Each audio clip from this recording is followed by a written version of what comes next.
राधे राधे दोस्तों आज मैं आपको वामन जयंती की कथा सुनाऊंगी। दोस्तों, भाद्रपद यानी भादों के महीने में शुक्ल द्वादशी को वामन अवतार की जयंती मनाई जाती है। इस तिथि को यदि श्रावण नक्षत्र हो तो बहुत बड़ी पुण्यमयी समझी जाती है। इस दिन उपवास करना और वामन भगवान की सोने की मूर्ति बनाकर विधिवत पूजा करनी चाहिए। वामन अवतार की कथा इस प्रकार है।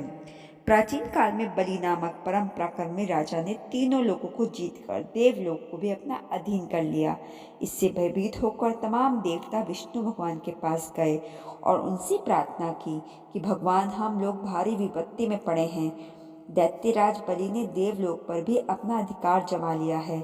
अब हमारे लिए रहने की स्थान न होने के कारण हम जहाँ तहाँ भटकते फिरते हैं। हमारी रक्षा कीजिए। भगवान श्री विष्णु ने उन सबको धैर्य बंधाया और कहा कि आप लोग निश्चिंत रहिए, मैं आपकी रक्षा करने को सदैव तैयार रहता हूँ। बलि मेरा भक्त, गुणवान और सदाचारी है। उसने बल से नहीं बल्कि अपनी तपस्या से देवलोक प्राप्त किया है, किंतु देवलोक पर उसका अधिकार मैं भी नहीं चाहता और साथ ही उसकी तपस्या भी क्षीण हो चली है। इसलिए आप लोग अदिति के पास जाकर प्रार्थना करें कि वह मेरी आराधना करे, जिससे मैं उसके पुत्र रूप में पृथ्वी पर अवतार लेकर आप सबका दुख दूर कर सकूं।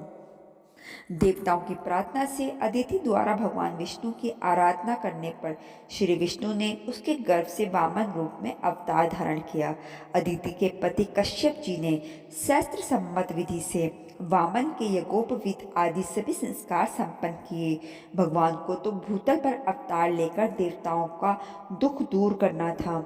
कुछ दिनों बाद वे दंड कमंडल, मृगचर्म आदि धारण कर बलि को छलने के आशय से उसके यज्ञ मंडप में पहुंचे। बलि ने अपूर्व तेजस्वी वामन ब्राह्मण को देखा तो बहुत प्रसन्न हुआ। उसने अपने भाग्य की भारी सराहना करके उनका विधिवत सत्कार किया। फिर बलि ने कहा, हे महाराज, आपके आगमन से मैं अपने को बड़ा सौभाग्यवान समझता हूँ। आप मुझे कोई सेवा बतलाइए जिससे मैं स्वयं को कृतार्थ कर सकूं। वामन ने कहा, राजन, मैं तो गरीब ब्राह्मण हूँ। मुझे संसार के भोग विलास के किसी वस्तु से कोई संबंध नहीं।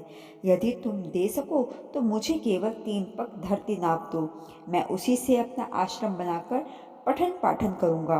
बलि ने उन्हें 3 पग भूमि देने का संकल्प कर लिया। उनके गुरु शुक्राचार्य जी ने उन्हें रोका भी, किंतु वे नहीं माने। भगवान वामन ने अपने 2 पगों से आकाश पाताल को नापकर तीसरे पग में बलि का शरीर भी नाप लिया और उसे बांधकर पाताल में भेज दिया।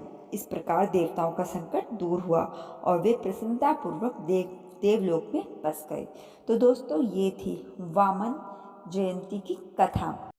दोस्तों, इस कथा को ज़्यादा से ज़्यादा लोगों में शेयर करना बिल्कुल मत भूलिएगा और मेरे चैनल को भी बिल्कुल भी मत भूलिएगा सब्सक्राइब करना। राधे राधे।